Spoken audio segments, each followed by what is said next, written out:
Hey folks, welcome to mographplus.com. It's Khezri here with you. In this tutorial, I'm going to be walking you through the process of integrating your 3D models and your HDR images both in V-Ray and Cinema 4D. Now, our main focus will be on V-Ray, but we will be talking briefly about the same process inside Cinema 4D.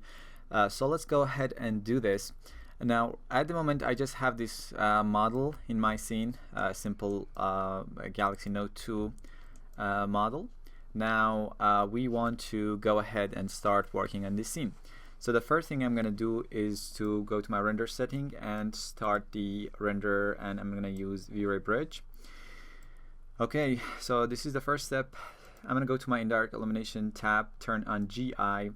As always, I'm going to use the classic CAD script setup, the medium, for beginning of my project.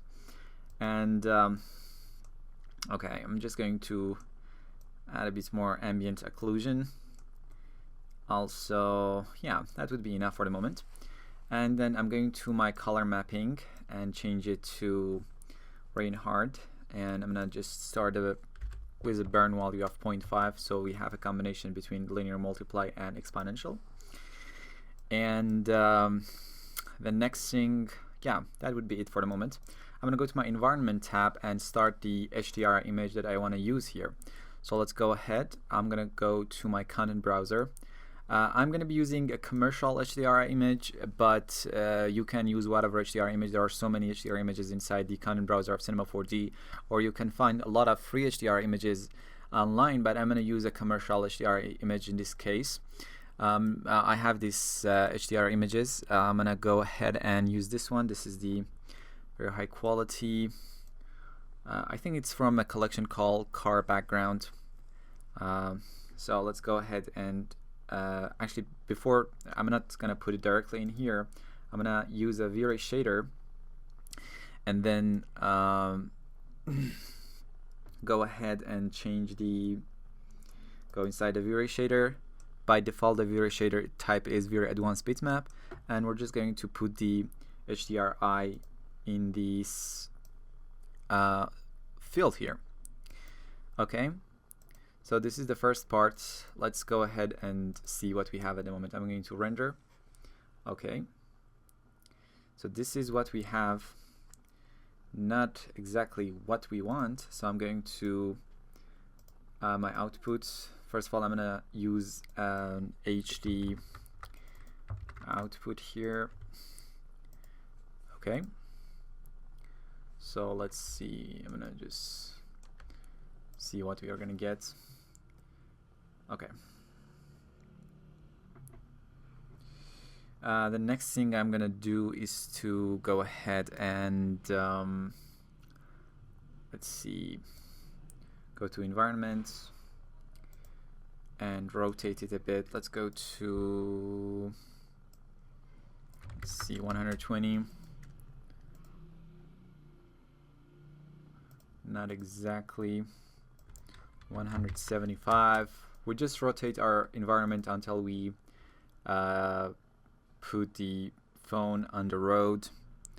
Looks like 155. Let's see what's gonna be there. Okay. Very close to what we want. I'm just going to reposition the phone until it looks like it sort of stands on the road. Okay. Now it's not that bad. I'm just going to select the phone here and rotate it just to have a nicer reflection, sort of. Okay. And the next thing I'm going to do is to go ahead to, as you can see, the HDR image is a bit washed out, and we can simply fix it in the post. But I'm just going to go to my environment and select the HDR image. In the V-Ray shader, I'm going to put the gamma to something like 0.75, which will make our image to have much more contrast and, generally speaking, gives us a nicer render. Okay. I think we are sort of in a good position. Actually, before anything else, I'm going just to have to set up a V-Ray camera here. So let's go ahead, V-Ray Bridge, V-Ray Physical Camera. Go to that, and let's see what we're going to get by default. So as you can see, it's very dark. So let's go ahead and change some stuff. I'm gonna just go to white balance presets and use neutral. I'm gonna go to my shutter speed, and the smaller the amount of shutter speed, the brighter your final render gets. And I'm gonna go to my, and for the film ISO or ISO is the exact opposite. The more the brighter. So let's go ahead to something like 400, 100, see what we have. It's not still enough. I'm gonna go change my ISO to about 800. Okay, still not exactly what I want. Shutter speed to 50. Okay, and that's very close to what we had before using the Vrayforc physical camera. Okay, this is quite nice. Now the next thing I'm gonna do is to have our matte here. So I'm gonna create a plane. I'm gonna just go to my top view and make sure the plane is exactly where it should be. Make it a bit bigger, even though it's really it's enough. I'm just going to add a VRayBridge Compositing tag and go to the matte properties tab here and enable the matte surface. And we definitely want our surface to receive shadow, so I'm gonna enable the shadow here. And if I render,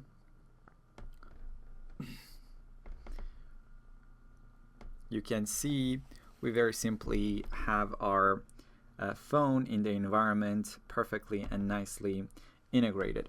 Now this is good for most of the cases, but I really try to select an HDR image that gives us a bit more challenge. For example, in this HDR image, you can see the road is wet, and we should be able to see the reflection on our phone on the road. But in this case, we have no reflection. Now, how exactly are we gonna do that, and how we can make make the reflection of our phone appear on the road? So basically, the first step would be to create a reflective material. So I'm going to create a V-Ray advanced material. Go inside that. I'm just going to, for the moment, just enable the specular. So I'm gonna get back to this material and make it a bit nicer. Just for now, I want to see the reflection, and we obviously have to apply it to our floor. So let's go ahead and apply this. Okay, let's go ahead and render again.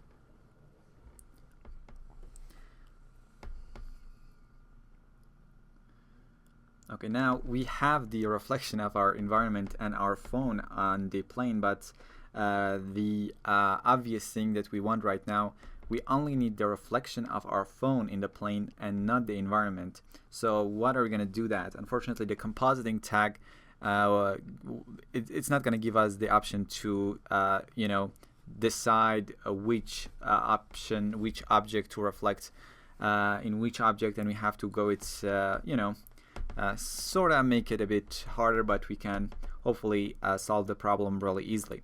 So the first thing I am going to do, just render the thing so we have a reference. Okay. So, okay, everything is nice, and there we go. Now, so I'm gonna go to my V-Ray setting in the environment tab. I'm gonna enable the override reflection environment. Okay. So when you enable this, you're gonna get another tab, reflection environment, and the color is black, and this is exactly what we want. Now, what's gonna happen if I render right now? Let's go ahead and render it and see what's gonna happen here. Okay. There we go. As you can see now, we basically, because we overrided the reflection of our environment, instead of using this image in our reflection, we are using this black color. So basically there is no reflection, and we can only see the reflection on our phone on our in our road. But the problem, which is very obvious now, the environment reflection that we had on our phone has disappeared. Look at this phone, the nice reflections, and in this image we have basically no reflection, and this is a problem that we are gonna have to think about it and see how we can have a reflection of our environment on our phone but not on our floor. So for this matter, we're going to be using a V-Ray dome light. So I'm going to create an area light. Go ahead and apply a V-Ray light tag. Make sure the shadow is enabled. Go to the area light, even though we are using it for reflection here. And I'm going to use a dome light. And let's enable spherical dome and use texture. And I'm going to use the same texture that we have used for our environment in here too. So let's go ahead and put this texture in the texture field. And the next thing we have to do is to make sure that the texture that we have on our V-Ray dome light is gonna align with the texture that we have in our environment. So let me go ahead and just hide the plane for the moment, and I'm gonna plug in V-Ray bridge, V-Ray dome light texture preview, and make sure you have the light and the tag selected, and click on preview texture. Now you can see the texture preview. I'm just going to rotate it until we get exactly what we want. Something like that. It doesn't have to be very perfect. It just have to be sort of aligned because we want the reflections to be very accurate and exactly as our environment. So this is it, and let's go ahead and see what we're gonna get in this case. Let's go ahead and render. Let's see what we can do here.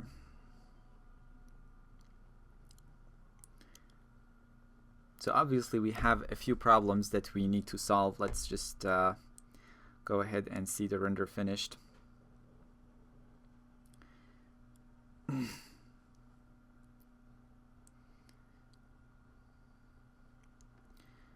Okay.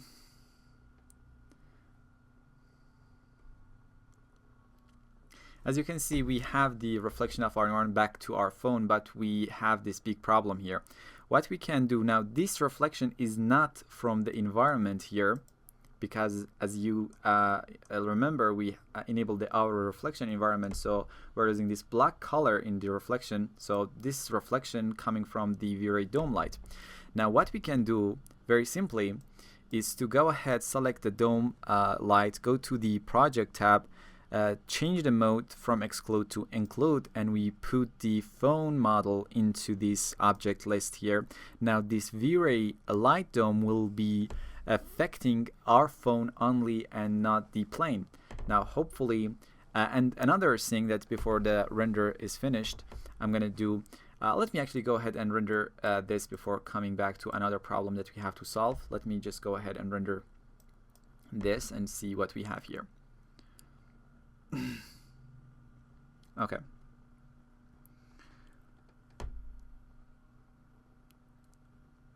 Okay, as you can see, basically we have done a very good job, but there are some parts you can see the V-Ray dome light and the environment. Let me show you something here. If I select the light, the tag here, the light is still visible. As you can see, the invisible check hasn't been enabled. So if let's go ahead and just for let's just go ahead to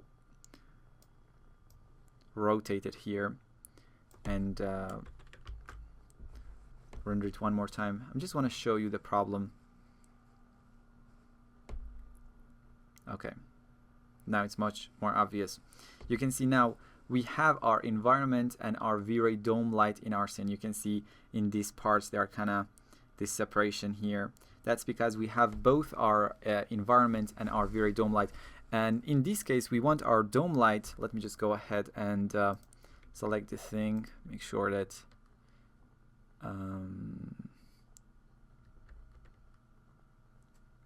okay. Hopefully it's right. Let's go ahead and take a look at the preview here. Preview texture. Let's see. Okay, that's perfect. So let's close this and So I'm gonna go to my tag and turn invisible on. So we basically we need our V-Ray dome light to be visible in our reflection, and if I render this time, we have to see something very nice and really nicely integrated. Okay, so there we go, we have our perfect integration, and the only thing that I guess we still need to work on it is the reflection itself. You can see we have really nicely integrated environment here. So I'm going to select the reflection here and go ahead, make it much more glossy, much more blurry, I should say. And let's go ahead and see what we're going to get this time. Just going to render this part.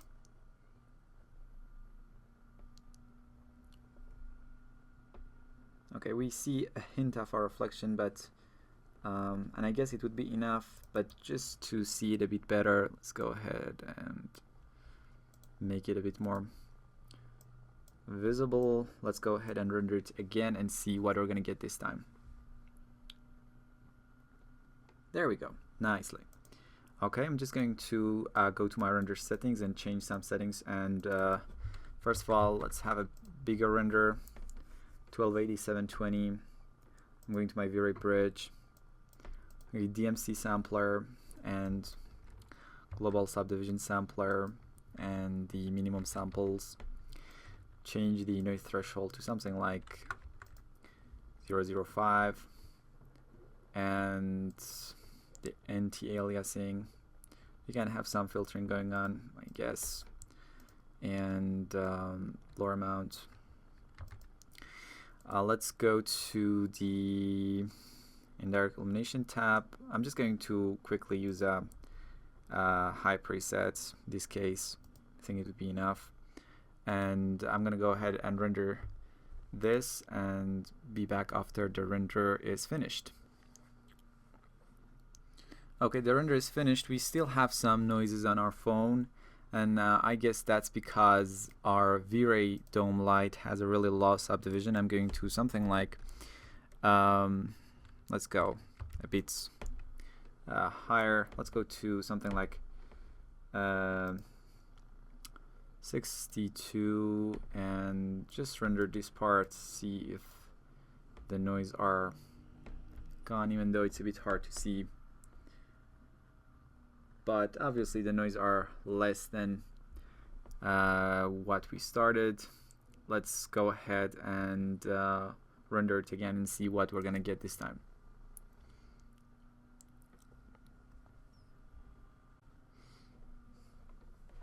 Okay, there we go, the render is finished, and we have this very nicely integrated phone in our environment. Very nice, the reflections. As you can see, the reflection of our phone in the floor. We can, if we want, we can simply make the reflectivity of our material go higher, and we will see more reflection. But I think in this case, it's much more realistic to have a hint of the reflection instead of the whole reflection there. And as you can see, the noise are basically less. Really, you can see much more better than it was before, and we can still go and have a higher setting. The render time is 1 minute and 8 seconds, which is perfect. And I'm just going to I'm not going to use Photoshop or After Effects in this case. I'm just going to my filter tab, enable filter. Let's go ahead, as you can see, I have some filter enabled here. Just go ahead and change them, so you are going to get a nicer, more saturated image. Okay folks, welcome to the second part of the tutorial. We're going to be doing the exact same thing, which is integrating 3D models into HDR images. This time in Cinema 4D. I think there are enough tutorial covering this particular matter, so I'm not going to go crazy about it and do it really quickly. The first thing I'm going to do is to create a sky object, create a new Cinema 4D material. Let's go ahead and enable the luminance, go to the content browser or wherever you have your HDR. If you have HDR images, just click on this. Because in the content browser you can simply see the preview of your HDR images even if it's on your computer. So that's why I sort of tend to browse through here. So let's go. I'm gonna use the same HDRI that I have here. Okay, great. And there we go. Let's go ahead and apply this, and I'm gonna go to the material and make sure I have a better preview, and just go ahead and quickly have an HDR HD. Let's go ahead and rotate it a bit, I guess. Yeah, so it's the, see, something like this looks like to be. And then I'm just going to create a sphere and something like 150, and I just make sure it's up here. So there we go. Go ahead, create the plane that you need to use, and this time we're going to apply Cinema 4D compositing tag. And then I'm gonna go ahead and turn off, you just need to turn on these compositing background and compositing background for HDR images. And then let's go ahead and apply a simple material to these sphere that we have here. I'm going to use Lambertian diffuse, and also let's go ahead to our layer samples just to have it a bit nicer, and apply it to the sphere. You have to have global illumination turned on to see the effect, and also I'm gonna turn on the ambient occlusion and just really quickly render. We'll see what we're gonna get. There we go. As you can see, our sphere is nicely integrated to the environment, and we can add some reflection in the post if we want. So I really don't want to go and get crazy about this because I think we have really enough tutorial about this particular matter in Cinema 4D. Just search for it and you find tons of tutorials covering this matter. So I hope you enjoyed this tutorial. So let me just go ahead and have a final render. Okay, 1280, again 720. Sorry, really not much more than that. I'm just going to quickly render the thing and have the result in a quick moment. Okay, very nice. We can go ahead and enable the filters.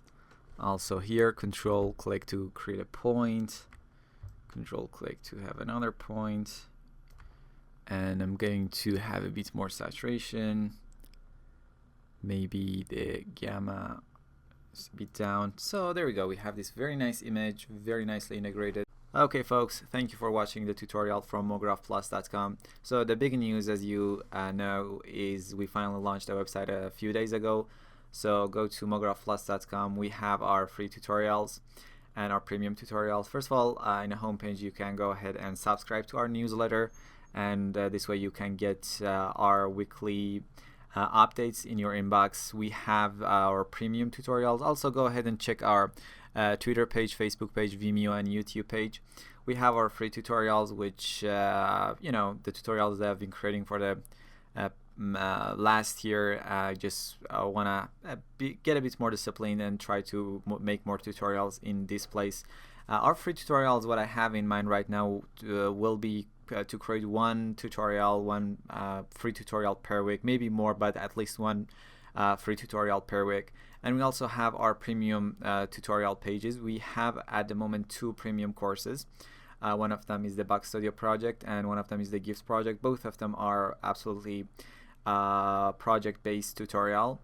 And we will be creating more and more premium courses. What I have in mind at the time to go ahead and create one premium course per month, and I really want to focus on these premium tutorials and create these really high quality premium tutorials, and most of them will be project based, but we will have other type of tutorials also. Just to give you a heads up, our next premium course, which will be released in 2 weeks or 3 weeks, will be one of VR17's project.